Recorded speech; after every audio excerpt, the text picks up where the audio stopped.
Hello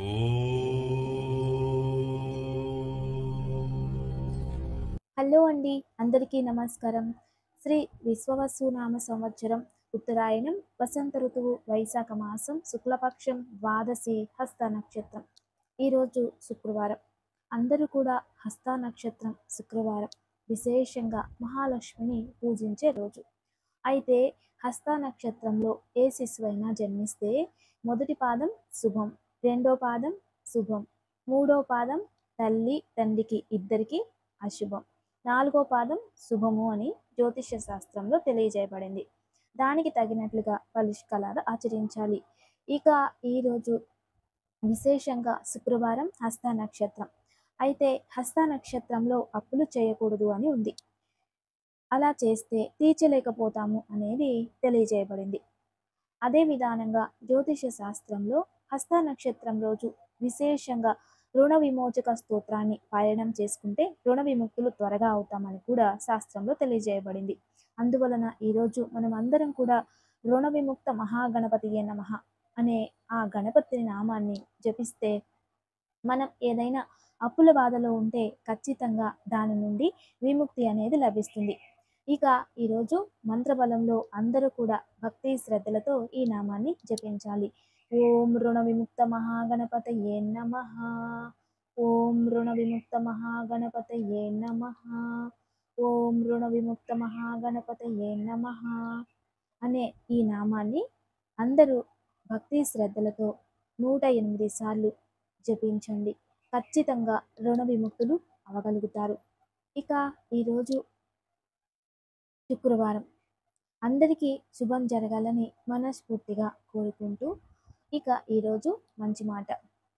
మనం చేసిన తప్పుకి మనల్ని మనం కాపాడుకోవడానికి ఇతరులపై నిందలు వేసి దూషించకూడదు. ఎందుకంటే కాలానికి సత్యాన్ని నిరూపించేటటువంటి శక్తి ఉంటుంది. సత్యాన్ని ఎప్పటికీ దాచలేము. ఏదో ఒక రోజు అది బయటకు వస్తూనే ఉంటుంది. అవమానాలు అనుభవిస్తారు. కాబట్టి ఎప్పుడూ జాగ్రత్తగా ఉండాలి. అందుకే ఎప్పుడైనా మీకు తెలిసి తెలియకుండా ఏదైనా తప్పు జరిగిపోతే దాని నుండి తప్పించుకోవడం కోసం ఇతరుల పైన నిందలు వేయకూడదు. అది భవిష్యత్ కాలంలో భారీ ప్రమాదంగా కర్మగా మారుతుంది. అందుకే ఆ సమయంలో కూడా మీరు ధర్మాన్ని పాటిస్తే సత్యాన్ని ఏం చేశారో చెప్పి పశ్చాత్తాపడితే ఆ సత్యమే మిమ్మల్ని కాపాడి మరింత ఉన్నత స్థాయికి తీసుకెళ్తుంది. ఈ కాలంలో పిల్లలు ఈ విషయాన్ని చాలా శ్రద్ధగా గ్రహించాలి. చదివే పిల్లలు ఈ విషయాన్ని గ్రహించాలి. ఎందుకంటే ఈ కాలంలో తెలిసి తెలియక కొన్ని తప్పులు చేసి తప్పించుకోవడం కోసం ఇతరులపై నిందలు వేసి తర్వాత మీరు మళ్ళీ అదే తప్పుల్ని చేస్తూ ఇలా అదే దారి వెళ్తున్నారు. ఎప్పుడైతే మీ తప్పుల్ని సరిదిద్దుకోవడానికి ప్రయత్నిస్తారో, సత్యాన్ని మీరు పాటిస్తారో అప్పుడు మీలో పరివర్తన వచ్చింది అని అర్థం. అప్పుడు ప్రకృతే మిమ్మల్ని కాపాడుతుంది. ఈ ఒక మంచి మాటని మనసులో పెట్టుకొని మీరు ఏ నిర్ణయాలు తీసుకున్నా అది శుభమే అవుతుంది. దీనికి తగినట్లుగా ఒక చిన్న కథను తెలుసుకుందాం. ఒక మహారాజు, ఆ మహారాజు దగ్గర ఇద్దరు రాజమంత్రులు ఉంటారు. ఆ రాజతంత్రులు వీళ్ళు ఆ రాజ్యంలో జరిగే విషయాలన్నింటినీ కూడా మహారాజుకి అందివ్వడం, మహారాజు ఏదైనా నిర్ణయాలు తీసుకుంటే దాన్ని ప్రజల వరకు చేర్చడం అత్యంత ముఖ్యంగా ఆచరిస్తూ ఉంటారు. అయితే అందులో ఒక రాజమంత్రి చూస్తే వేరొక రాజమంత్రికి పడదు. అలా ఏదో విధంగా ఆ ఇద్దరు అక్కడి నుండి తరిమివేస్తే అప్పుడు మరొక రాజమంత్రి ఎవరైతే ఉంటారో వాళ్ళకి ఎక్కువ గౌరవము, వాళ్ళకే ఎక్కువ ధన సంపద మరియు వాళ్ళకి ఆ రాజ్యంలో రాజు ముందు ఆస్థానంలో ఒక మంచి స్థానం లభిస్తుంది అని ఎప్పుడు దురాశతో ఉంటాడు ఒకడు.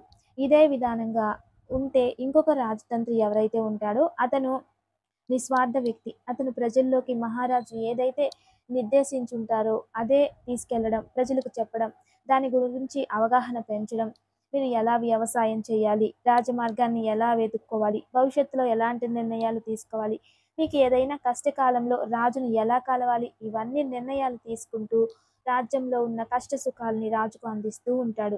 కానీ ఇంకొకడు ఎవరైతే ఉన్నారో అతను ఆ రాజ్యంలో ఏదైతే చెడు జరుగుతూ ఉంటుందో దానిపైనే దృష్టి పెట్టి ఆ చెడుకి కారణం ఇతనే అని, ఆ చెడుకి ఇతడే ప్రచారం చేస్తున్నాడు అని ఇతను ఇంకొక రాజమంత్రిపై ఎప్పుడూ ఆ మహారాజుకి తెలియజేస్తూ ఉంటారు. ఆ మహారాజు కూడా సాక్ష్యాధారాలు లేకుండా మనం ఏం మాట్లాడకూడదు అని మౌనంగా ఉంటారు. అది రోజు రోజుకి విపరీతమై ఒకరోజు అనుకోకుండా రాజ్యసభకు దారిలో వస్తూ ఉంటే అతనికి ఏదో ఒక సమస్య ఏర్పడుతుంది. ఆ దారిలో ఆ సమస్యని నివారణ చేసుకుని మహారాజు దగ్గరకు వచ్చేలోపు సమయం గడిచిపోతుంది. అప్పుడు మహారాజు కోపంతో, ఉద్రిక్తంతో మహారాజు ఏం చేస్తారంటే, "నీకు నాపై గౌరవం లేదు. ఈ రాజ్యం పైన కూడా గౌరవం లేదు. నువ్వు అనాచారాన్ని ఎక్కువ చేస్తూ ఉన్నావు. ఇక్కడి నుండి ఈ ఆస్థానం నుండి వెళ్ళిపో" అని తెలియజేసి పంపించేస్తాడు. ఎప్పుడైతే అతను బయటికి వెళ్ళిపోయాడో, ఈ రాజమంత్రి ఇంకొకరు ఎవరైతే ఉంటారో ఆయన సంతోషంగా ఉంటాడు. అప్పుడు అతను సంతోషంగా ఉండే సమయంలో ఎప్పుడూ చెడే చెప్తూ ఉన్న వ్యక్తి ఇక రోజు మంచి చెప్పడానికి ప్రయత్నిస్తూ ఉంటాడు. దాన్ని మహారాజు తెలుసుకుంటాడు. ఏమని ఇన్ని రోజులు ఇతను చెడునే చెప్తూ ఉండేవాడు, ఇప్పుడు మంచిది తెలియజేస్తున్నాడు కదా! దీని వెనుక ఏదో ఉంది రహస్యం అని తెలుసుకుని, వేరే వాళ్ళని అంటే గుప్తాచారాలను పెట్టి అన్నీ తెలుసుకుంటే అప్పుడు అర్థమైంది. ఇతడే చెడు ప్రచారం చేస్తున్నాడు అని. రాజు గురించి మరియు అక్కడున్న రాజాస్థాన రహస్యాలన్నీ అన్నీ తెలిసిన తర్వాత ఆ మహారాజు ఇతన్ని బంధించి అక్కడ జరిగే అన్యాయాన్ని, అక్రమాన్ని అరికట్టి యుద్ధం జరిగేదాన్ని ఆప్ చేస్తాడు. అంటే యుద్ధం జరిగే సమయంలో అతను ఎదిరించి గెలిచాడు. కానీ ఇక్కడ కథలో ఉన్నది అర్థం చేసుకోవాలి. మనం చాలా గంభీరంగా తీసుకోవాలి. ఏదైనా ఒకటి అంటే కుటుంబంలో అన్నపై, తమ్ముడిపై, అన్న తమ్ముడి మీదనో, తమ్ముడు అన్న మీదనో లేదా వేరే వాళ్ళ మీద ఎవరైనా సరే చెడుగా మాట్లాడుతున్నారు అంటే వాడి మనసంతా చెడు నింపుకొనుంది అని అర్థం చేసుకోవాలి. మంచిని తెలియచేస్తున్నాడు అంటే అతని దృష్టికి మంచే ఎక్కువ కనబడుతుంది అని అర్థం. అంతే. దేనికి ఎక్కువ ప్రయారిటీ ఇస్తామో అదే మనకి కనిపిస్తూ ఉంటుంది. కాబట్టి అందరూ మీరు మంచివారా? చెడ్డవారా?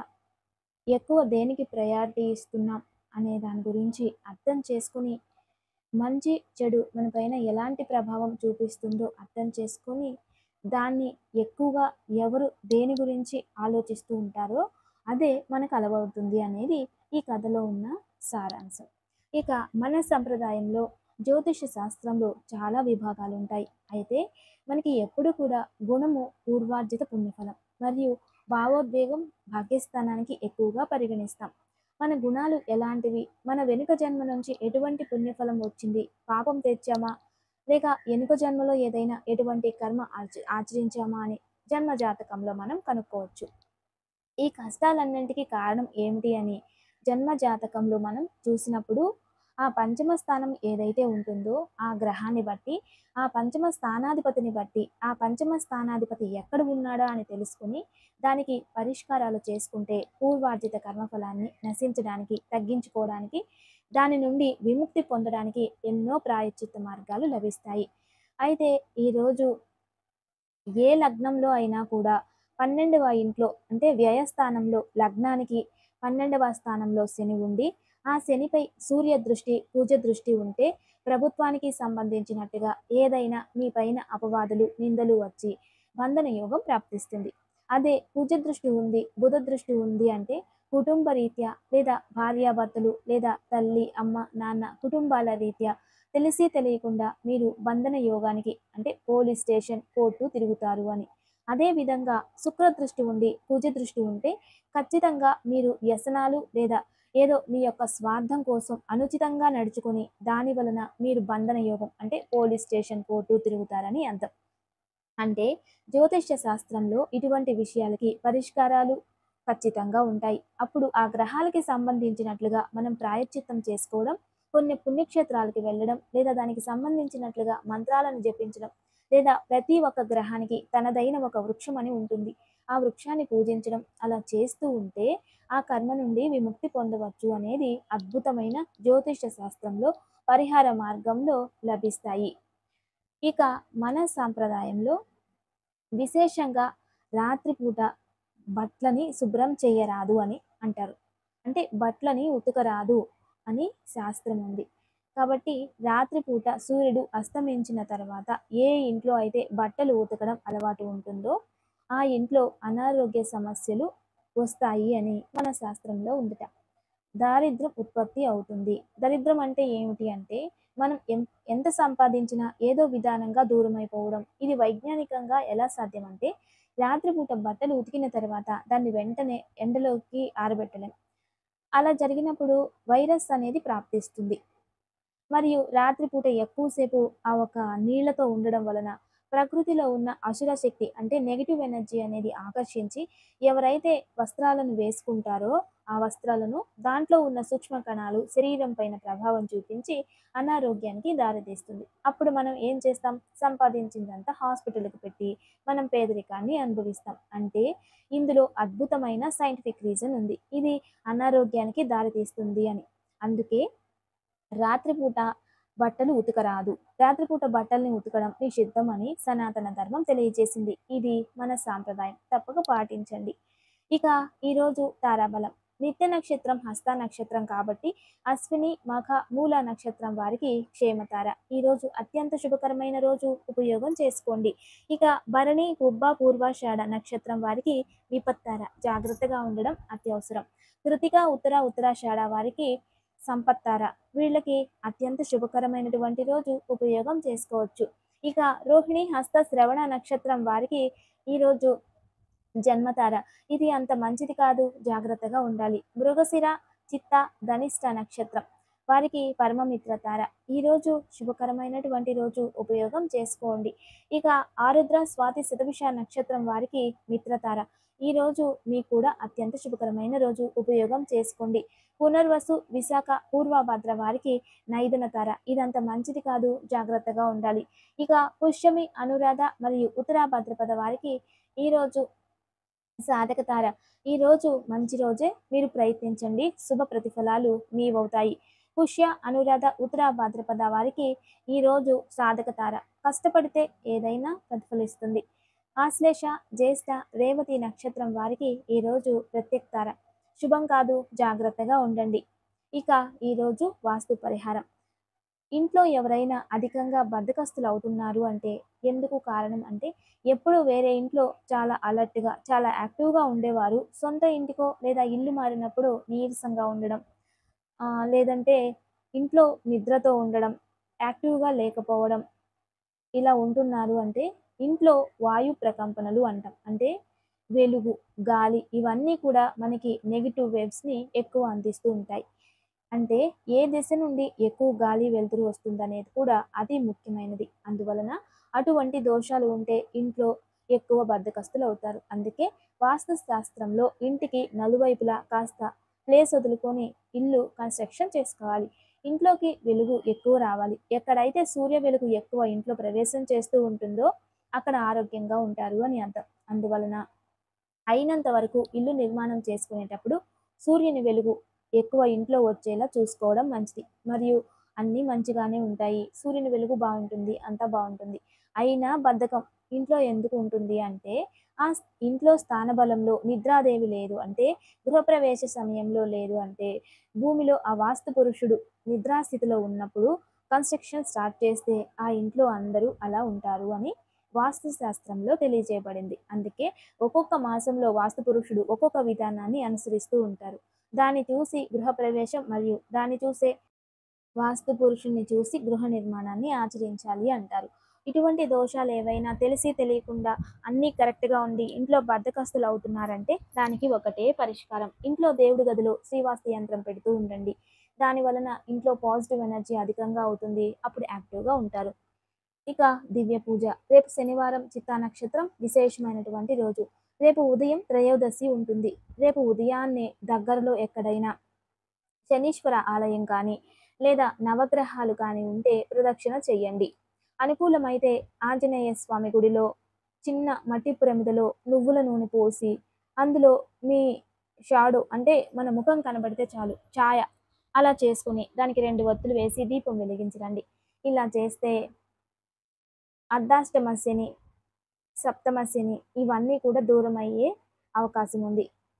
ఎవరైనా ఈర్ష్యాద్వేషాలతో నెగెటివ్ ఎనర్జీ లేదా ఏదైనా ఆటంకాలు, అపగంటకాలు, ఏదైనా అపవాదాలు, నిందలు ఉంటే దాని నుండి విముక్తి లభిస్తుంది. తప్పక ఆచరించండి. ఇవన్నీ చేయడం వీలు కాలేదనుకున్నప్పుడు ఇంట్లో కూర్చొని హనుమాన్ చాలీసాని పారాయణం చేయండి. ఇక దివ్యమైన యోగక్షేమం. మనకి ఏదైనా అప్పుల బాధ ఉంటే తగ్గిపోవడానికి అత్యంత విశేషమైనటువంటి యోగక్షేమం. చాలాసార్లు, చాలా సమయాలు ఇది మనం తెలుసుకున్నాం. అర్క గణపతి అని ఉంటుంది. అంటే జిల్లేడు వేరుతో గణపతిని తయారు చేసి ఉంటారు. అటువంటి అర్క గణపతిని తెచ్చి ఇంట్లో పెట్టుకోవాలి. ఈరోజు కొనుగోలు చేసినా మంచిదే. అటువంటి గణపతిని లేదా మన ఇంట్లో ఆల్రెడీ ఉంటే ఆ అర్క గణపతిని దేవుడి గదిలో ప్రత్యేకంగా పెట్టి ఆ గణపతికి ఎర్ర చందనంతో తిలకం పెట్టండి. అది దొరకలేదు అష్టగంధం పెట్టండి. లేదా గన్నేరు పువ్వులుంటాయి. వాటిని పెట్టండి. లేదా మాచిపత్రం, గరిక మరియు బిల్వదళాలు, తులసి కాకుండా ఇంకా అన్ని రకాల పత్ర పుష్పాలతో పూజించి మహాగణపతి ముందు నెయ్యి దీపం కానీ, కొబ్బరి నూనెతో దీపం కానీ వెలిగించి గణపతి రుణ విమోచక స్తోత్రం పారాయణం చేసుకోవాలి. ఇలా చేస్తే అప్పుల బాధ నుండి విముక్తి లభిస్తుంది. తప్పక ఆచరించండి. నమస్తే. Thanks for watching.